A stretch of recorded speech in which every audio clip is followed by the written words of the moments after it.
आज आप में सभी का स्वागत करता हूं। सुनील सर, आज हम लोग शुरू करने वाले हैं क्लास 10th के काव्य संकलन के अंतर्गत पाठ 1 पद, जिसके कवि हैं सूरदास जी। तो आइए आज इसका हम लोग शुरुआत करते हैं और आज से पहला से शुरू करते हैं। पहला इसमें पद दिया गया है, चरण कमल बंदो हरिराई, जाकी कृपा पंगु गिर लंघे, अंधे को सब कुछ दर्शाई, बहिरो सुने गुंगी पुन बोले, रंक चले सिर छत्र धराई, सूरदास स्वामी करना में बार बार बंदो तिहि पाई। यानी आप इसमें देखेंगे, प्रसंग में कह सकते हैं कि इन पंक्तियों में कवि जो सूरदास जी हैं वह ईश्वर के बारे में बताए हैं, ईश्वर के कृपा के बारे में बताए हैं। तो आज से हम लोग व्याख्या शुरू करते हैं पहले का। तो शुरू करते हैं, चरण कमल बंदो हरिराई। सूरदास जी कहते हैं कि जो उस ईश्वर का चरण है वह कमल के समान सुंदर है, जिसको मैं बार बार वंदना करता हूँ। जाकी कृपा पंगु गिर लंघे, पंगु माना होता है लंगड़ा, गिरी माना होता है पर्वत को। यानी उस ईश्वर की कृपा से जो लंगड़ा होता है वह पर्वत को लांघ जाता है। अंधे को सब कुछ दर्शाई, जो अंधा व्यक्त होता है, दर्शाई माने दिखाई देना होता है, जो अंधा व्यक्त होता है उसको सब कुछ दिखाई देने लगता है। बहिरो सुने, उस ईश्वर की जब कृपा होती है तो बहिर व्यक्त भी सुनने लगता है। गुंग पुनी बोले, गुंगा व्यक्त पुनः बोलने लगता है। रंक चले सिर छत्र धराई, रंक माने होता है गरीब, जो गरीब व्यक्त होता है अपने सिर पर मुकुट को धारण करके चलने लगता है। सूरदास स्वामी करुणा में, सूरदास जी कहते हैं कि मैं उस करुणा में माना होता है दया से भरे हुए स्वामी माने ईश्वर को बार बार बंदो तिहि पाई, मैं बार बार वंदना करता हूँ। तो इन पंक्तियों में हम लोगों ने देखा कि कैसे सूरदास जी ईश्वर की आराधना करते हैं। इसी के साथ हम लोग सेकेंड पर चलते हैं। दिखाया गया ईश्वर के महिमा के बारे में वर्णन किया गया है कि अभिगत गति कुछ कहत न आवे, ज्यो गूंगे मिठ फल को रस अंतर्गत ही भावे, परम स्वाद सबहु सुनिरंतर अमत तोष उपजाए, मन बानी को अगम अगोचर सो जाने जो पावे, रूप रेख गुण जात जुगत बिन निरालंबन कित धावे, सब विधि अगम विचार तात सुर सगुन पद गावे। सूरदास जी कहते हैं कि अभिगत गति कुछ कहत न आवे, यानी ईश्वर के गति के बारे में कुछ भी नहीं कहा जा सकता है। जो गूंगे मीठ फल को रस अंतर्गत ही भावे, जैसे कोई गूंगा जो बोल नहीं सकता है, जैसे कोई गूंगा व्यक्ति जब मीठे फल को खाता है तो उस मीठे फल के रस को केवल अपने अंदर महसूस करता है। परम स्वाद सबहु सुनिरंतर अमृत तोष उपजावे, उसके जो परम स्वाद है वह कैसे है, केवल अपने हृदय में ही वो महसूस करता है। मन बानी को अगम अगोचर सो जाने जो पावे, फिर कहते हैं कि जो मन से वाणी से उस अगम अगोचर की आराधना करता है, जो ईश्वर के बारे में जानने का प्रयास करता है, वही ईश्वर को प्राप्त करता है। रूप रेख गुण जात जुगत बिनु निरालंबन कित धावे। सूरदास जी कहते हैं कि जो ईश्वर हैं उनका कोई रूप रेखा जाति माता पिता संसार कुछ भी नहीं है। निरालंब माने होता है निरंकार, ईश्वर निरंकार है।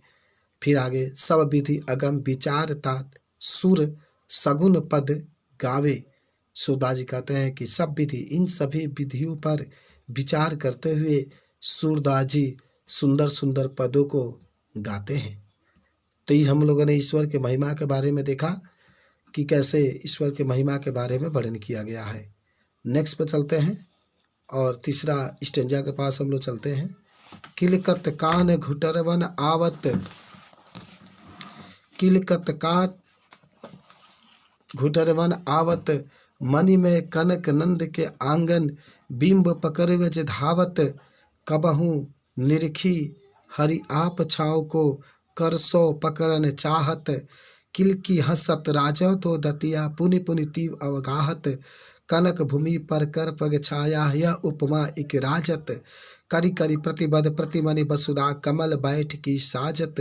बाल दशा सुख निरखी जसोदा पुनि पुनि नंद बुलावत। अचरा तरले ढाकी के सूर्य के प्रभु को दूध पियावत। इस पंक्तियों में हम श्री कृष्ण के बचपन के बारे में पढ़ेंगे, बचपन की कहानियाँ के बारे में पढ़ेंगे। सूरदास जी कहते हैं कि जब श्री कृष्ण किलकत कान घुटरवन आवत, जब श्री कृष्ण किलकारी मारते हुए घुटने के बल चलते हैं तो बहुत ही सुंदर दिखाई देते हैं। मणिमय कनक नंद के आंगन, नंद बाबा का जो आंगन है वह सोने का बना हुआ है, उसमें मणि लगी हुई है। बिंब पकड़े हुए चिधावत, और उसमें प्रतिबिंब जब बनता है श्री कृष्ण तो उसको पकड़ने के लिए धावत माना होता है, दौड़ते हैं। कबहू निरखी हरि आप छाँव को कर सो पकड़न चाहत। कबहू माना होता है कभी कभी, निरखी माने देख करके, हरि माना होता है श्री कृष्ण, आपू माना होता है अपने, छाँव माने होता है प्रतिबिंब को, कर माने हाथों से, पकड़न माने पकड़ने के लिए, चाहत माने चाहते हैं। कभी श्री कृष्ण अपने ही रूप के प्रतिबिंब को देख करके अपने हाथ से पकड़ना चाहते हैं। किल की हंसत राजा दो दतिया पुनि पुनि तीव अवगाहत। किल की माने होता है किलकारी मारते हुए जब श्री कृष्ण हंसते हैं तो पुनि पुनि, दतिया माने होता है तो उनके जो दांत होते हैं दिखाई देते हैं, और पुनि पुनि माने होता है बार बार इसको देखने का मन करता है। कनक भूमि पर कर पग छाया यह उपमा इक राजत। कनक माने होता है सोने जैसे भूमि पर, कर माने हाथों के और पग माने पैरों का, छाया माने प्रतिबिंब, यह प्रतिबिंब बहुत ही सुंदर दिखाई देता है। करी करी प्रतिबद्ध प्रतिमने वसुधा कमल बैठ की साजत। करी करी माने होता है कि श्री कृष्ण के क्रम से हाथों के और पैरों के प्रतिबिंब पृथ्वी के ऊपर बने, इसके लिए पृथ्वी कमल के रूप में सज करके बैठी हुई है। बाल दशा सुख निरखी यशोदा पुनि पुनि नंद बुलावत। बाल दशा माना होता है इस बाल दशा के सुख को निरखी माने देख करके, यशोदा माँ पुनि पुनि माना होता है बार बार नंद बाबा को बुलाती है। यानी कहने का मतलब है कि इस बालक के जो सुख होता है उसको देख करके, निरखी माने देख करके यशोदा माँ नंद बाबा को बार बार बुलाती है। और अचरा तरले ढाकी के सूर्य के प्रभु को दूध पियावत, और फिर अपने आंचल से उसको ढाक करके, यशोदा माँ अपने आंचल से श्री कृष्ण को ढाक करके और उनको दूध पिलाने लगती है। तो इस पंक्तियों में श्री कृष्ण के बचपन की कहानियों के बारे में हम लोगों ने अध्ययन किया। अब आते हैं नेक्स्ट 4 नंबर स्टेंजा पर चलते हैं। तो 4 नंबर स्टेंजा है आपका, मैं अपनी सब गाय चरायूं, प्राप्त हो तो बल के संग जायूं, तेरे कहे नहीं रहियूं, ग्वाल बाल गैयन के भीतर नई को डर नहीं लागत, आज न सोऊं नंद दुहाई रहन रहूँगा जागत, और ग्वाल सब गाय चरायूं मैं घर बैठी रही हूँ, सूर्य शाम तुम सोई रहो अब प्राप्त जान में देही। मैं अपनी सब गाय चरायूं, श्री कृष्ण कहते हैं कि हे माँ अब मैं अपने गाय चराने के लिए जाऊंगा। प्राप्त हो तो बल के संग जाइयो, तेरे कहे नहीं रहियो। हे माँ प्राप्त माने सुबह होते ही, बल माने होता है बलराम के साथ मैं गाय चराने के लिए जाऊंगा, तेरे कहे नहीं रहियो, तुम्हारे कहने पर भी मैं घर पर नहीं रहूंगा। फिर कहते हैं श्री कृष्ण, ग्वाल बाल गैयन के भीतर नय को डर नहीं लागत। कहते हैं कि ग्वाल और गायों के बीच में माँ नैकु माना होता है मुझे डर नहीं लगता है। अज न सोऊं नंद दुहाई रहन रहूँगा जागत। फिर कहते हैं श्री कृष्ण कि आज मैं नंद बाबा के पास नहीं सोऊंगा, रहन रहूँगा जागत, आज मैं रात भर जागता रहूँगा, और ग्वाल सब गाय चराइयों मैं घर बैठे रही हूँ। श्री कृष्ण कहते हैं अपनी माँ से कि हे माँ और सभी गोपिकाएं अपने गाय को चराएंगे और मैं घर पर बैठा रहूँगा, सूर्य शाम तुम सोई रहो अब प्राप्त जान में देही। श्री कृष्ण की माँ कहती है कि हे मेरे लाल, हे मेरे पुत्र, तुम सो जाओ, प्राप्त जान में देही, सुबह होते ही मैं तुम्हें जगा दूंगी। तो ये था। नेक्स्ट चलते हम लोग। मैया हो न चराइयों गैया सिगरे ग्वाल घिरावत मोसो मेरे पाए पिराई, जो न पतियाई पुछि बलिदाऊ अपनी सो दिवाई। यह सुनी माई जसोदा ग्वालिन गारित देते रिसाई, मैं पठवत अपने लड़िका को आवे मन बहराई, सूर शाम मेरी यति बालत मारत ताहि रिगाई। मैया हो न चराई हो गैया, हे माँ अब मैं गाय चराने के लिए नहीं जाऊंगा। सिगरे ग्वाल घिरावत मोसो मेरे पाए पिराई, सभी ग्वाल माना होता है गोपिकाएं मुझसे ही गाय को घिरवाते हैं। मेरे पाए पिराई, और मेरे पैरों में दर्द हो जाता है। जो न पतियाई पुछ बलिदाऊं अपनी सौ दियाई। हे माँ अगर तुम्हें विश्वास नहीं होता है तो अपनी कसम देकर बलिराम से पूछ लो। यह सुनी माई जसोदा ग्वालिन, यह सुन करके यशोदा माँ ग्वालिन माना होता है गोपिकाओं को गाली देते रिसाई, गाली देते हुए नाराज हो जाती है। फिर कहती है कि मैं पठवते अपने लड़िका को आवे मन बहराई। श्री कृष्ण की माँ कहती है पठवती माने भेजना, कि मैं अपने लड़का को इसलिए भेजती हूँ कि आवे मन बहराई, कि उनका मन बहलेगा। सूर श्याम मेरी अति बालक मारित ताहि रिगाई। सूरदास जी कहते हैं कि यशोदा माँ कहती है कि अब मैं अपने पुत्र को गाय चराने के लिए नहीं भेजूंगी, क्योंकि वह रिगा रिगा के मेरे पुत्र को मार डालेंगे। तो ये था श्री कृष्ण की कहानी। आगे बढ़ते हैं नेक्स्ट। अब देखिए श्री कृष्ण बड़े हो गए हैं और बड़े होने के बाद मुरली से उनको प्यार हो गया है, तो अब मुरली के बारे में हम लोग पढ़ेंगे। तो देखिए, एक सखी दूसरे सखी, सखी रे मुरली ले जी चोरी, जीन गोपाल किन्हे अपने बस पृथ्व सबवन की तोड़ी। छीन एक घर भीतर नी सरवास धरत न कबहू छोरी, कबहू कर कबहू अधरन कटी कबहू खोसत जोरी। ना जाने कुछ मेलिनी मोहिनी राख अंग अंग भोरी, सूरदास प्रभु के मन सजनी बांध राग की डोरी। सखी रे मुरली ले जी चोरी, एक सखी दूसरे सखी से कहती है हे सखी तुम श्री कृष्ण के मुरली को चुरा लो। जीन गोपाल किन्हीं अपने बस पृथ्वी सबवन की तोड़ी, जीन गोपाल किन्हीं अपने बस, जिन्होंने श्री कृष्ण को अपने बस में कर लिए, पृथ्वी सबवन की तोड़ी और हम सभी के प्रेम को तोड़ दी है। छीन एक घर भीतर, फिर सखी कहती है कि एक क्षण के लिए चाहे घर के भीतर श्री कृष्ण रहे, निशिवासर चाहे बाहर रहे, धरत में कबहू छोरी, वह मुरली को एक क्षण के लिए भी नहीं छोड़ते हैं। कबहू कर, सखी कहती है कि श्री कृष्ण कबहू कर माने कभी अपने हाथों में लेते हैं मुरली को, कबहू अधरन कभी अपने ओठों पर लगाते हैं, कटी कबहू खोसत जोरी, कटी माने कमर, और कभी मुरली को अपने कमर में खोस लेते हैं। ना जानो कुछ मेलिनी मोहनी राख अंग अंग भोरी, ना जाने वह कौन सी, फिर कहती है सखी एक सखी से सखी ना जाने उस मुरली ने कौन सी अपनी मोहनी रूप चलाई है कि राख अंग अंग भोरी, कि श्री कृष्ण को अंग अंग को अपनी ओर आकर्षित कर लिए। सूरदास प्रभु के मन सजनी बांधो राग की डोरी, सूरदास प्रभु को मन सजनी बांधो राग की डोरी। सूरदास जी कहते हैं कि प्रभु के मन सजनी, सूरदास जी कहते हैं कि गोपिया कहती है कि श्री कृष्ण के मन को जो मुरली है अपने प्रेम के धागा में बांध ली है। आगे बढ़ते हैं।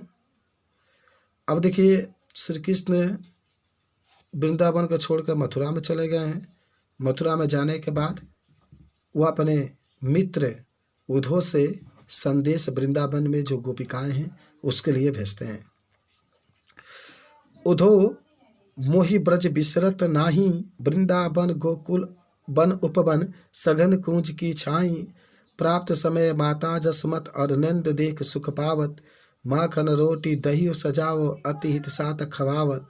गोपी ग्वाल बाल संख्यल सब दिन हसत सिरात, सूरदास धन धन ब्रजवासी जिनसे हित जदुदात। तो श्री कृष्ण अपने बारे में अपने बचपन के जो बातें वृंदावन में बिताए थे उस बातों को उद्धव जी से कह रहे हैं। कहता है कि हे उद्धव मोहि ब्रज बिसरत नहीं, मोहि माना होता है मुझे, बिसरत माना होता है भुलाना। हे उद्धव मैं वृंदावन को नहीं भुला पा रहा हूँ। वृंदावन गोकुल उपवन सघन कूच की छाई, मैं वृंदावन गोकुल वन उपवन और जो कूचों की छाई है उसको नहीं भुला पा रहा हूँ। प्राप्त समय माता जसमत और नंद देख सुख पावत। प्राप्त माना होता है सुबह के समय यशोदा माँ और नंद बाबा मुझे देख करके सुख प्राप्त करते हैं। माखन रोटी दही और सजावत अति हित साथ खवावत। और माखन रोटी और दही को सजा करके और बहुत ही हित माने बहुत ही प्रसन्नता पूर्वक खिलाते थे। श्री कृष्ण उद्धव जी से कह रहे हैं कि हे उद्धव, प्राप्त सुबह के समय जो यशोदा माँ रोटी दही को सजा करके और मुझे बहुत ही प्रसन्नता के साथ खिलाते थे। गोपी ग्वाल बाल संग खेलत सब दिन हंसत सिरात। कहते हैं श्री कृष्ण उद्धव से, उद्धव मैं गोपिकाओं और ग्वाल बलाओं के साथ दिन भर खेलता था और पूरा दिन हंसते हुए व्यतीत होता था। सूरदास धन धनी ब्रजवासी जिनसे हित जदुदात, हित माने प्रेम होता है। सूरदास जी कहते हैं कि श्री कृष्ण कहते हैं कि धन्य वह ब्रज के निवासी हैं जिनसे मुझे प्रेम हुआ था, वो धन्य हैं जिनसे मुझे प्रेम हुआ था। नेक्स्ट चलते हैं। अब उद्धव जी जो अपने संदेश लेकर के गए हैं, श्री कृष्ण ने दिया है तो संदेश को देते हैं। तो गोपिकाएं क्या कहती है, उद्धव मन न भय 10-20 एक हो तो सो गए स्वाम संग को अवराधे इस। इंद्र शीतल भई केशव बीन ज्यो देह बीन शीस। आशा लागी रहित तन श्वासा जीवत कोट बरिस। तुम तो सखा श्याम सुंदर के सकल जोग के ईश। सुर हमारे नंदन नंद बिन और नहीं जगदीश। तो यहाँ पर जो बातें हम लोग देखेंगे वो बातें हैं कैसे उद्धव जी श्री कृष्ण के संदेश को ले जाकर के वृंदावन में गोपिकाओं को देते हैं। तो गोपिकाएं उद्धव जी से कहती हैं कि उद्धव मन न भय 10-20। हे उद्धव, हम लोग का मन 10-20 नहीं है। एक होत सो गए श्याम संग को अवराधे ईश। एक ही मन था और वो भी मन श्री कृष्ण लेकर के चले गए हैं। को अवराधे ईश, अब कोई दूसरा मन हम लोग के पास नहीं है। इंद्र शिथिल भई केशव बीन, जो इंद्रियां हैं वह शिथिल हो गई हैं। केशव माना होता है श्री कृष्ण के बिना, जो इंद्रियां हैं श्री कृष्ण के बिना शिथिल हो गई हैं। जो देह बीन शीश, जैसे सिर के बिना शरीर का हो जाता है, जैसे सिर के बिना शरीर हो जाता है वैसे ही हम लोग का इंद्रिया श्री कृष्ण के बिना शिथिल हो गई है।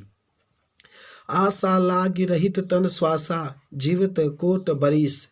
गोपिकाएं कहती है कि हम लोग के जो सांस होते हैं इस आशा के साथ चलती रहती है कि जीवित कोट बरिस, कि करोड़ों वर्ष बाद भी श्री कृष्ण से मिलन अवश्य होगा। तुम तो सखा श्याम सुंदर के सकल जोग के इस। फिर गोपिकाएं कहती है कि हे उद्धव, तुम तो सखा माने मित्र होता है, तुम तो श्री कृष्ण के मित्र हो, तुम सकल जोग के इस, तुम तो सभी जोगों को अच्छे तरीके से जानते हो। सुर हमारे नंदन नंद बिन और नहीं जगदीश। गोपिकाएं कहती हैं कि सूरदास जी कहते हैं कि गोपिकाएं कहती हैं कि हे उद्धव, हमारे श्री कृष्ण के बिना इस संसार में दूसरा कोई भगवान, जगदीश मान भगवान होता है, हमारे श्री कृष्ण के बिना इस संसार में दूसरा कोई भगवान नहीं हो सकता है। आगे बढ़ते हैं। तो नेक्स्ट है श्याम तुम ही हौ को नहीं पठावे। तुम ही बीच भुलाने ब्रज नारीन सो जोग कहत हो। बात कहत न लजाने बड़े लोग न विवेक तुम्हारे ऐसे भय आयाने। कहाँ अबला हमसो कही लही हम सही के जियो गुण लही सयाने। कहाँ अबला कहाँ दशा दिगंबर मस्त करो पहचाने। साच कहो तुमको अपनी सो बूझत बात निदाने। सूर श्याम जब तुम ही पठायो तब नए को मुस्काने। गोपिकाएं पूछ रही हैं उद्धव जी से कि हे उद्धव, जब श्री कृष्ण तुम्हें भेज रहे थे तो क्या उनके साथ ये बातें हुई थी। उन बातों में पूछ रही है कि श्याम तुम ही हा को नहीं पठायो तुम ही बीच भुलाने। कि श्री कृष्ण ने, कहती है गोपिकाएं कि श्री कृष्ण ने तुमको नहीं भेजा है, तुम भुला करके हम लोग के बीच, हम लोग के यहाँ आए हो। ब्रज नारीन सो जोग कहत हो। ब्रज के नारीन माने औरतों से जो तुम जोग के बात कहते हो। बात कहत न लजाने, तुम्हें बात कहते हुए लजा नहीं आ रही है। बड़े लोग न विवेक तुम्हारे ऐसे भय आयाने। तुम्हारा जो विवेक है वो बहुत ऊंचा दिखाई नहीं दे रहा है। हम सो कही लई हम सही के, जिय गुण ले ही सयाने। हमसे जो कह रहे हो हम सही के, ये सही सही है कि नहीं? अगर ऐसा नहीं है तो तुम बहुत ही इसका कठोर दंड मिलेगा। कहाँ अबला कहाँ दशा दिगंबर, मस्त करो पहचानो। गोपिकाएँ कहती है कहाँ वह अबला स्त्री, कहाँ वह दशा दिगंबर, हम लोग कैसे पहचान करेंगे? साच कहो तुमको अपनी सो, बूझत बात निदाने। साच कहो, सही सही बात कहो, बूझत बात निदाने। इस बात को तुम मजाक मत लो। सूर्य श्याम जब तुम ही पठायो, तब नए को मुस्काने। कि जब श्री कृष्ण ने तुमको भेजा, गोपिकाएँ कहती है कि जब मेरे प्रीतम श्री कृष्ण ने तुमको भेजा तो क्या उनके नए को मानो जो नेत्र थे वो मुस्कुरा रहे थे? गोपिकाएँ पूछती है। और फिर गोपिकाएँ को जब संदेश देते हैं तो गोपिकाएँ उद्धव जी से पूछती है, कहती है कि निर्गुण कौन देश के वासी, मधुकर कही समझाई सौ दे, बूझत साच नहासी। को है जनक कौन है जननी, कौन नारी को दासी। कैसे बेरन भेष है कैसो भी, किस रस में अभिलाषी। पाओगे पुणे किए अपने जो, जोर करोगे गासी। सुनत मौन हवे रही खावरे सूर्य, सब मत नासी। गोपिकाएँ उद्धव जी से कहती हैं, उद्धव जो आप निरंकार ब्रह्मा की बातें कर रहे हैं तो वह किस निर्गुण कौन देश के वासी, वह किस देश में रहते हैं? मधुकर कही समझाई सौ दे, आप अपनी कसम दे करके ये बात को बताएं। बूझत साच न हासी, आप इस बात को सही समझो, हंसी मत समझो। फिर कहती है कि हे उद्धव, को है जनक, उस निरंकार ईश्वर के जनक माने पिता कौन है, कौन है जननी माता कौन है, कौन नारी स्त्री पत्नी कौन है, को दासी और कौन उनकी दासी है। कैसा वरण, कैसा उनका वरण रूप है, भेष है कैसा उनका भेष है। किस रस में अभिलाषी, और वह किस रस का पान करते हैं। पाओगे तुम किए अपनो, जोर करोगे घासी। जो तुम करते हो इसका फल तुम्हें मिलेगा अगर तुम इसको मजाक करते होगे। सुनत मौन हवे रही बाबरे, सूर सब मत नासी। और इस बात को सुन करके श्री कृष्ण के मित्र उद्धव मौन रह जाते हैं और ऐसा प्रतीत होता है कि वह एकदम उनका जो मस्तिष्क है वह सोचने समझने की क्षमता खत्म हो गई है। लास्ट है, संदेशो देव की कहियो, हो तो धाई तिहारे सुत के माया करत ही रहियो। यद्यपि टेप तुम जानत उनकी तौ मोहि कही आवे। प्राप्त होते मेरे लाल लड़ते माखन रोटी भावे। तेल उबटन और तात जल ताही दिख भज जाते। जोई जय मांगत सोई सोई देत, क्रम क्रम करी के नहायत। शूर पथिक सुन मोहि रैन दिन, बढ़त रहत उड़ सोच। मेरो अलक लड़ते मोहन हाय करते संकोच। संदेशो देव की सो कहियो। हे उद्धव जी से यशोदा माँ अपने संदेश को बताती है, कहती है कि हे उद्धव, ये देवकी से जाकर के संदेश को कह देना। संदेशो देव की सो कहियो, कहती है यशोदा माँ के पास श्री कृष्ण रहते थे तो उनका पालन पोषण की थी। अब श्री कृष्ण देवकी के पास चले गए हैं तो यशोदा माँ देवकी के लिए और श्री कृष्ण के लिए संदेश उद्धव जी से भेजती है। इसी का वर्णन इस पंक्ति में की गई है। तो संदेशो देव को सो कहियो, हे उद्धव, जो मैं संदेश दे रही हूँ तुमको, उस संदेश को तुम देवकी से जाकर के कह देना। हो तो धाई तिहारे सुत के, धाई माना होता है पालन पोषण करने वाले। मैं तो तुम्हारे पुत्र के पालन पोषण करने वाली हूँ, माया करत ही रहियो, थोड़ा बहुत दया करते रहिएगा। यद्यपि तेप तुम जानत उनकी तौ मोहि कही आवे। कहती है यशोदा माँ की यद्यपि तुम श्री कृष्ण के टेव को जानती हो तो मोहि कहे आवत, फिर भी मैं कहती हूँ कि प्राप्त होते मेरे लाल लड़ते माखन रोटी भावे। कि सुबह होते ही मेरे श्री कृष्ण माखन और रोटी खाने के लिए लड़ने लगते थे। फिर कहती है यशोदा माँ उद्धव जी से, तेल उबटन और तात जल, तेल उबटन और तात माने होता है गर्म जल को देख करके ताही देखी भज जात, इसको देख करके श्री कृष्ण भागने लगते थे। जो जो मांगत सोई सोई देत, जो जो मांगते थे उसको मैं क्रम से देती थी क्रम क्रम करी के नहावत और धीरे धीरे उसको स्नान कराती थी। सूर पथिक सुन मोहि रैन दिन बढ़त रहत उड़ सोच। यशोदा जी कहते हैं कि यशोदा माँ कहती है कि रात दिन मैं तुम्हारे ही रास्ते को देखती रहती हूँ कि कब श्री कृष्ण आएंगे। मेरी अलक लड़ते मोहन हाय करते संचोत। मेरे श्री कृष्ण तरह तरह की बातों को सोच करके संकोच करते होंगे, कब मेरे श्री कृष्ण हमसे मिलने के लिए आते हैं। इसी के साथ इस पाठ का समाप्त होता है। धन्यवाद।